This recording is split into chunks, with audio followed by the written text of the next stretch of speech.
Le chef du Parti communiste indo-chinois est un Vietnamien en exil de 48 ans qui s'est choisi comme nom de guerre Ho Chi Minh.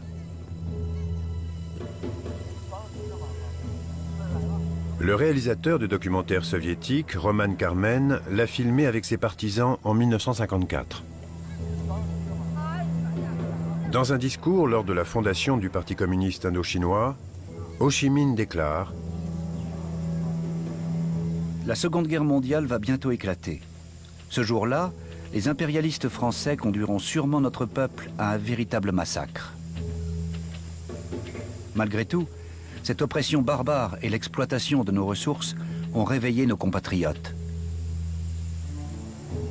Partout, les masses se soulèvent contre l'impérialisme français. » Minh écrit « Les Français courbent la tête et s'agenouillent sans honte, sans un seul mot de protestation. Conséquence de cette attitude, notre peuple est doublement accablé. Il sert de bête de somme non seulement à l'envahisseur français, mais aussi aux Japonais.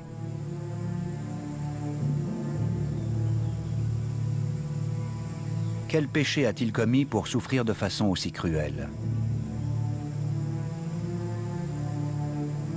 Tandis que les autorités françaises pro-Vichy administrent l'Indochine sous la surveillance étroite de l'armée japonaise, Ho Chi Minh et un petit groupe de révolutionnaires s'établissent dans une région isolée de Chine méridionale, tout près de la frontière sino-vietnamienne. Parmi eux se trouve un intellectuel de 29 ans, Vo Nguyen Giap. À Quai Linh, oncle Ho est venu discuter avec nous des préparatifs en vue de la tâche qui nous attendait dès notre retour au pays. Il nous a dit, dans la situation actuelle, la sécurité nationale devient d'autant plus importante. Nous devons donc organiser un vaste front national. Nous l'avons baptisé Ligne révolutionnaire pour l'indépendance du Vietnam. Mais c'est un nom très long. Mieux vaut le raccourcir en Viet Minh. Les gens s'en souviendront. Pendant leur exil, Ho Chi Minh prend une décision qui va s'avérer déterminante pour Giap. Oncle Ho nous a demandé de mettre sur pied une armée nationale de libération. Se tournant vers moi, il a dit « C'est toi qui devras t'en charger. En es-tu capable ?» Je lui ai répondu « Oui ». Il a alors ajouté « Nous sommes encore faibles. L'ennemi est puissant. Mais nous l'empêcherons de nous détruire. » Japonaise. Mes compatriotes, debout. Combattez les Français et les Japonais. Fin 1944, l'Empire japonais en Asie commence à s'écrouler sous les assauts des forces alliées. Giap en profite pour lancer une insurrection générale dans tout le Vietnam. À l'été 1945, il est nommé général à la tête d'une armée de 10 000 hommes. Mais la riposte des Japonais est terrible. Le général Giap. C'était le règne de la terreur. Des familles entières ont été arrêtées, les maisons brûlées, les villages entièrement rasés. Ceux qui possédaient des documents révolutionnaires étaient fusillés ou décapités, ou les Japonais leur coupaient les bras et les exposaient sur la place du marché. Ils offraient aussi des milliers de piastres à quiconque leur apportait la tête d'un révolutionnaire. Nous savions que la lutte serait longue et difficile. Dès 1941, oncle Ho nous avait prévenu que les combats contre les Japonais n'étaient qu'un début. Il savait que les Britanniques et les Américains avaient les mêmes intentions que les Français. C'étaient tous des impérialistes. Le général Giap note: Nos éclaireurs à Dien Bien Phu envoient des rapports quotidiens. L'ennemi parachute des soldats, des armes et une quantité énorme de fils barbelés et rénove la vieille piste d'atterrissage des Japonais. Les généraux français ont annoncé « Ce n'est pas un raid ». Nous avons pris cet endroit et nous comptons bien y rester. Ils l'auront voulu.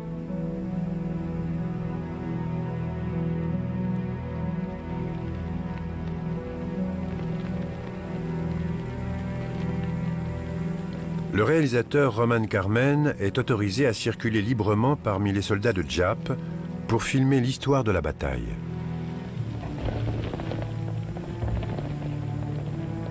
Les Français ont fait une erreur tactique fatale en pensant que Dien Bien Phu serait protégé d'une offensive menée par les chars et l'artillerie lourde.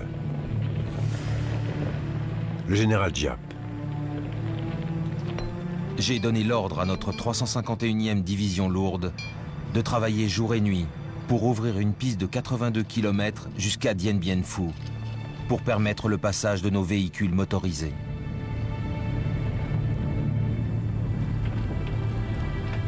Ensuite, ils ont ouvert une piste de 15 km à travers la montagne afin que nous puissions tirer nos canons jusqu'au front.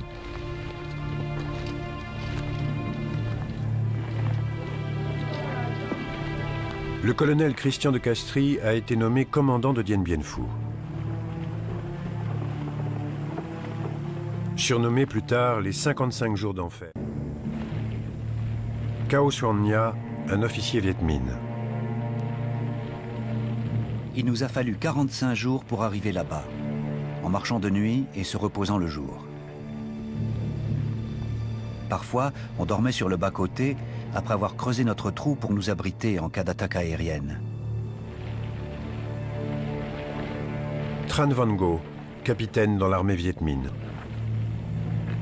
Les Français étaient plus grands et beaucoup mieux équipés. Mais nous avions une arme contre eux, notre courage.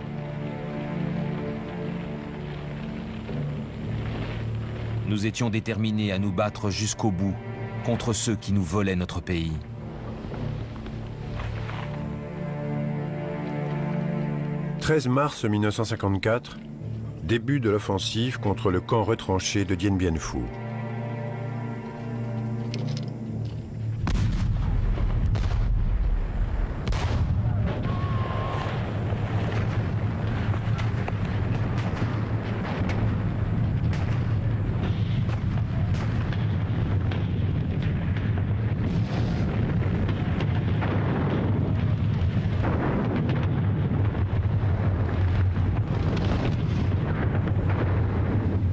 Le général Giap. Les Français n'ont pas réussi à éliminer la menace sur leur aérodrome.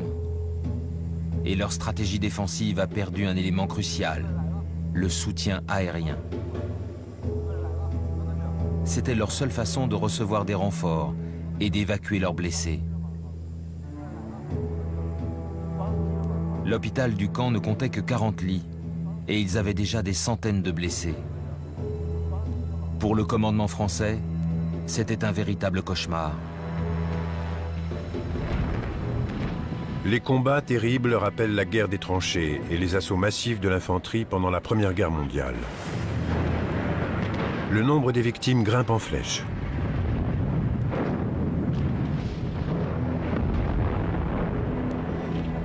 Les actes d'héroïsme dans un camp comme dans l'autre font entrer la bataille de Dien Bien Phu dans la légende militaire.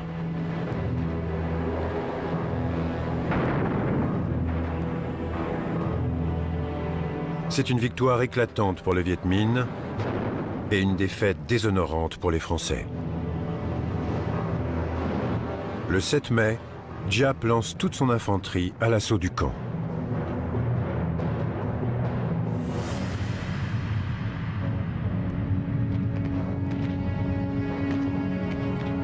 De Castries envoie un message radio au quartier général du colonel Cogny à Hanoï. Les Viets sont partout. La situation est très grave. La fin est proche. Le général Giap. Ce soir, nous allons frapper l'œil du porc-épic et l'achever.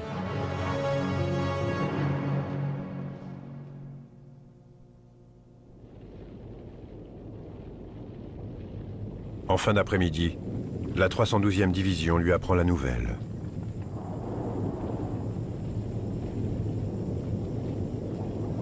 Tous les soldats ennemis au poste de commandement se sont rendus. Nous avons arrêté De Castries. À ce moment-là, tout le monde au quartier général s'est mis à crier, à applaudir, à s'embrasser et à sauter de joie comme des enfants. Certains ont fondu en larmes, d'autres sont restés bouche bée. Sous le choc, d'autres encore sont devenus tout pâles.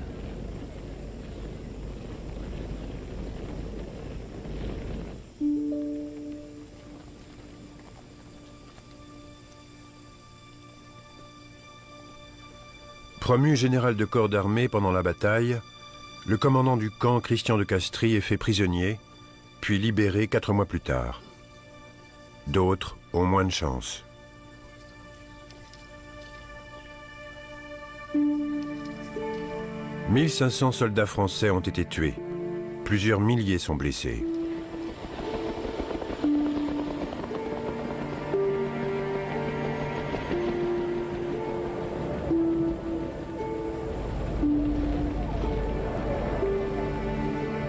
La Croix-Rouge évacue quelques centaines des 10 000 hommes faits prisonniers par le Viet Minh.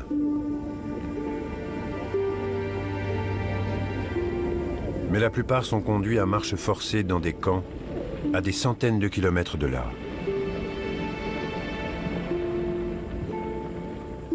Moins de 4000 survivent et sont rapatriés en France.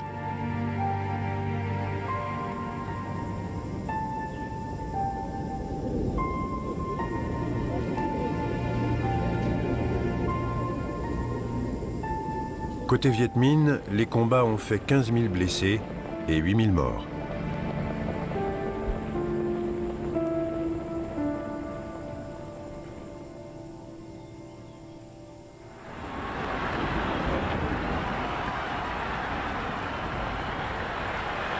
La victoire de Dien Bien Phu déclenche une vague d'euphorie à travers tout le pays. Ngoc Anh Vo était fonctionnaire dans l'administration française. Au début, on n'arrivait pas à y croire. Les Européens, si grands et si forts, avec leurs chars et leurs avions, avaient été battus par les petits Vietnamiens. Des paysans, des instituteurs, des ouvriers. Nous étions fiers.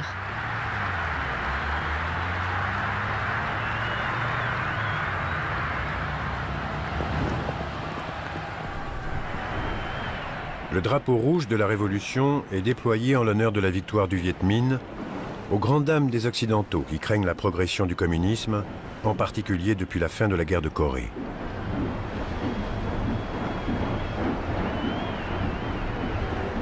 Le général Giap. Le succès de la Révolution en Chine a créé un équilibre des forces entre l'Est et l'Ouest.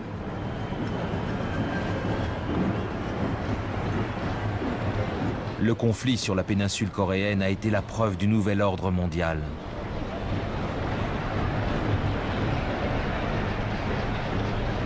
Jusqu'alors, notre guerre concernait seulement les peuples d'Indochine et de France. Les États-Unis comptaient remplacer la France en Indochine, mais la situation ne leur a pas permis d'intervenir directement.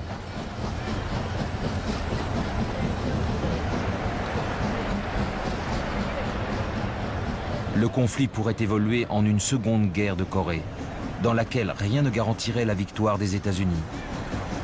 En outre, ces derniers auraient du mal à y entraîner leurs alliés épuisés par les combats en Corée.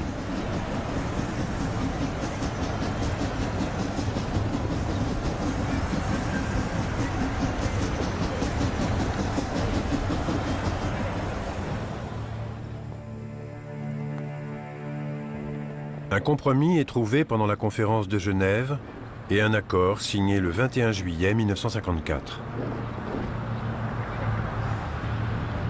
Le cessez-le-feu doit prendre effet immédiatement. Une division temporaire regroupant des soldats français et Viet Minh est créée et stationnée sur le 17e parallèle. Les élections en vue de la réunification du Vietnam doivent avoir lieu dans les 2 ans. L'indépendance du Laos et du Cambodge est confirmée.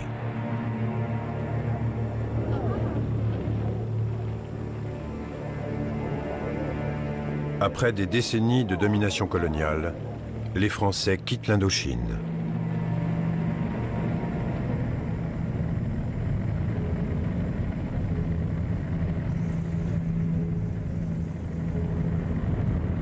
Dans les deux camps, c'est la déception. Mais l'heure est au pragmatisme politique.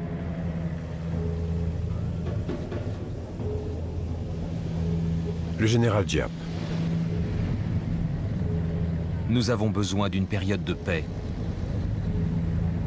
Nous avons besoin d'un territoire avec une capitale, un port maritime et un aéroport pour consolider notre révolution et préparer notre indépendance totale et notre réunification future. Les États-Unis soutiennent la nomination de Ngo Dinh Diem comme Premier ministre du nouveau Vietnam du Sud.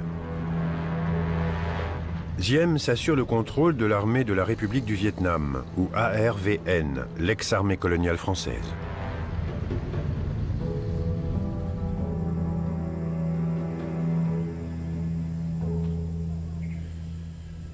Le 22 juillet 1954, Ho Chi Minh s'adresse à la République démocratique du Vietnam, la nouvelle nation au nord du 17e parallèle.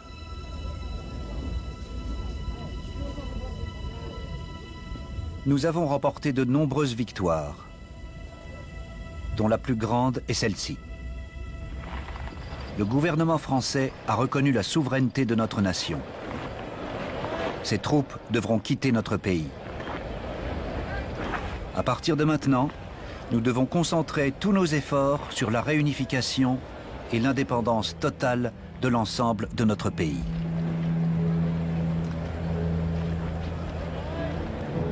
Le gouvernement révolutionnaire d'Ho Chi Minh impose des réformes économiques staliniennes draconiennes et fait appliquer les principes communistes de façon systématique. La population est mobilisée pour de vastes programmes de reconstruction. Nguyen La Coua, journaliste à Saïgon. Des centaines de personnes ont émigré vers le sud, surtout celles qui possèdent des terres, des biens ou un certain statut, de même que la majeure partie des catholiques. Oncle Ho était sans conteste un héros nationaliste, mais son gouvernement révolutionnaire était d'une brutalité inouïe. Tout opposant était rééduqué, c'est-à-dire le plus souvent éliminé. Déclaration officielle du gouvernement de la République démocratique du Vietnam, Hanoï, décembre 1955. Au cours des 100 derniers jours, 100 000 personnes issues de toutes les classes sociales ont pris part aux interrogatoires des chefs de village autour de la capitale.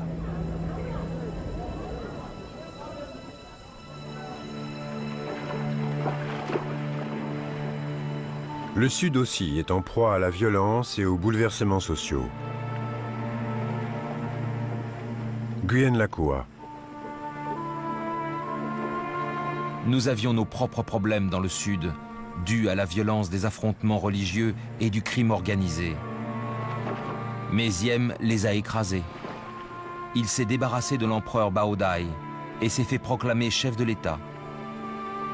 Puis, avec le soutien des Américains, il a imposé son régime dans tout le pays.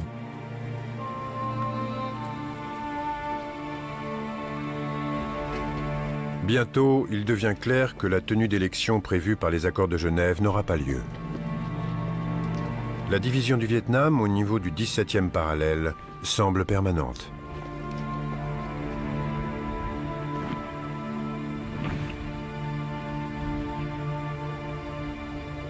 Désormais, un bastion du communisme, allié à l'Union soviétique et à la Chine au nord, fait face à un rempart occidental soutenu par les États-Unis au sud.